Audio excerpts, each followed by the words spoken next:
Pasó un tanto desapercibido, pero la semana pasada hubo una exposición de Federico Sturzenegger en lo que tiene que ver con este proyecto de ley que ha enviado el gobierno nacional denominado Inviolabilidad de la Propiedad Privada.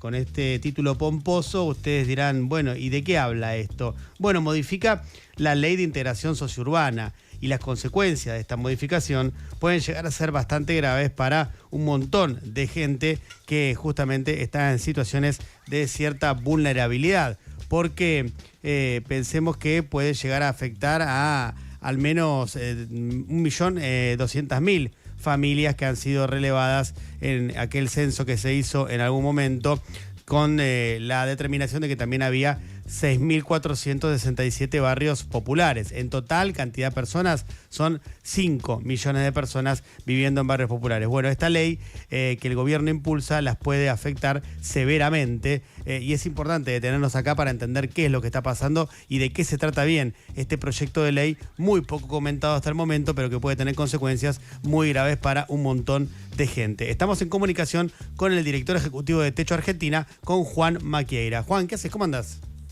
Muy bien, muy buen día. Muchas gracias por la comunicación. Gracias a vos, Juan. A ver, arranquemos para que se entienda de qué hablamos cuando hablamos de este proyecto de ley y por qué ustedes le están prestando tanta atención. Muy bien. El proyecto de ley de inviolabilidad de la propiedad privada, una de las cosas que hace es cambiar la Ley de Integración Social y Urbana. Esa ley definía que para los 6.500 barrios populares de la Argentina había una declaración de utilidad pública de esa tierra y eran terrenos sujetos a ser expropiables, por un lado. Y por otro lado, prohibía por 10 años los desalojos en todos esos terrenos donde están viviendo, por ejemplo, más de casi 2 millones de chicos, niños, niñas de 10, 11, 5, 3, 4 años. Bien. Esa ley protegía a todas estas familias y proponía un camino de regularización dominial, donde las familias comenzaban a trabajar con el Estado, recibían un certificado de vivienda familiar, hacían el pedido de las prestatarias para que llegara el agua, para que llegara la cloaca, para que llegara la luz y poder comenzar a pagar esos servicios y tenerlos, no sé, como los tengo yo en el barrio de Parque Chas, acá al lado de la Facultad de Agronomía. Bueno, esa ley que había logrado avances importantes, 800.000 certificados de vivienda familiar se habían entregado. O sea, 800.000 familias tienen un papel que el Estado les dio, que dice: vos tenés derecho a vivir acá, y que explica desde cuándo están viviendo acá, para también evitar la vivada de los que llegaban sobre la hora a decir yo vivía acá y era mentira. Bueno, todo eso hoy está en riesgo y yo creo que el punto central que tenemos que poner en el corazón del debate es: esta ley que está presentando el gobierno nos permite hacer una conversación pública muy importante. ¿Queremos vivir en un país donde lo inviolable es la propiedad privada? ¿O queremos vivir en un país donde lo inviolable es la dignidad humana? Y la propiedad privada, en todo caso, debería estar al servicio de esa dignidad humana. Bueno, interesante. Yo trataría de escribir a lo segundo, me parece un poco más humano, pero bueno, el gobierno claramente tiene otra mirada donde la propiedad privada está por encima de cualquier cosa.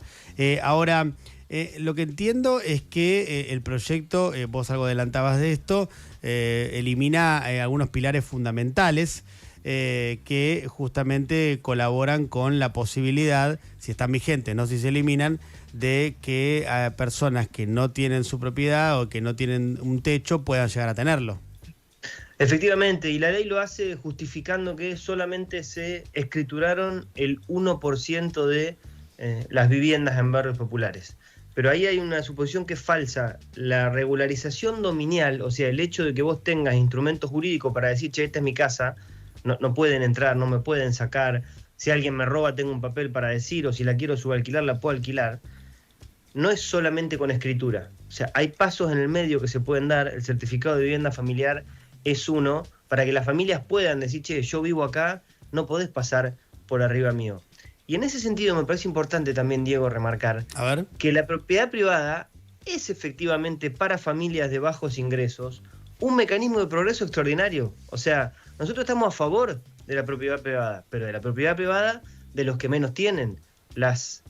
El millón de familias, las 5 millones de personas que viven en barrios populares, si recibieran instrumentos legales que les permitieran decir, este es mi terreno, esta es mi casa, por supuesto que estarían más cerca de poder salir adelante y de desarrollarse. Pero esta ley los deja más desnudos con respecto a tener herramientas legales que les permitan certificar su propiedad. Insisto, nosotros estamos a favor de la propiedad, pero sobre todo de la propiedad privada de los que menos tienen.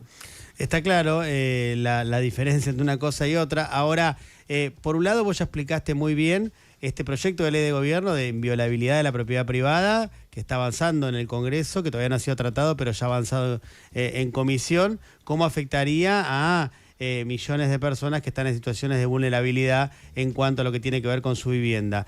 Ahora, el escenario actual, incluso antes de esta ley que es claramente perjudicial para estos sectores, ¿en qué estado se encuentra? ¿Cómo definirías el escenario actual? Calamitoso. Nosotros estamos como país y como dirigencia en general, porque es un tema del cual se habla poco, además, yo les agradezco a ustedes que nos dan el espacio, pero es difícil que se hable hoy en Argentina de los sectores populares, ¿viste? Garpa mucho más hablar de los problemas de la clase media sin resolverlos igual, y enemistando a la clase media con la clase baja, cosa que es falsa. Los problemas de la clase media no son responsabilidad de la clase baja, aunque claro, hay mucho político ahora que le gusta decir eso. Bueno, la clase socioeconómica baja que vive en barrios populares, de los 5 millones de personas, viven en barrios donde más del 90% no tiene acceso al agua corriente. O sea, cuando abren la canilla, un nene de 4 o 5 años para lavarse los dientes a la mañana no sabe si sale agua potable.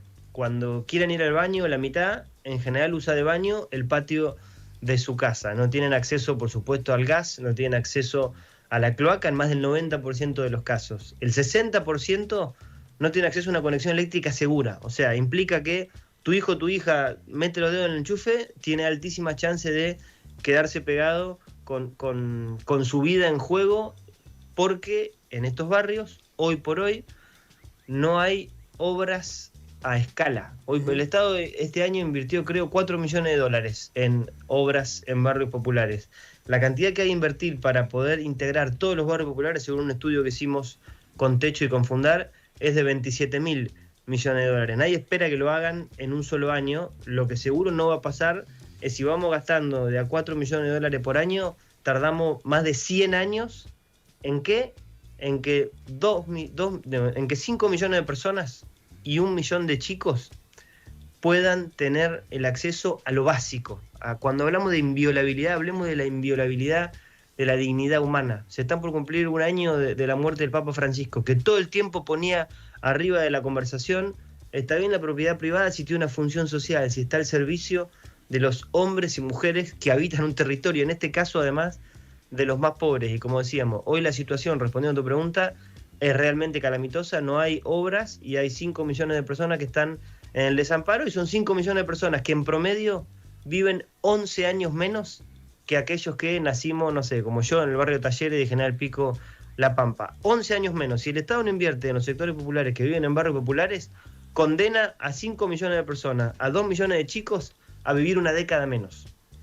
Es tremendo el dato, pero muy significativo de lo que significa esto, y por eso es tan importante que haya políticas públicas para la vivienda, algo que no está sucediendo en este momento, más bien todo lo contrario. Es Juan Imaquiera, es director ejecutivo de Techo Argentino, sobre este proyecto de ley de inviolabilidad de la propiedad privada que va a afectar a millones de personas en situación de vulnerabilidad. Juan, y gracias por la entrevista, un abrazo muy grande. Gracias a ustedes por darle espacio al tema. Dale, chau, hasta luego.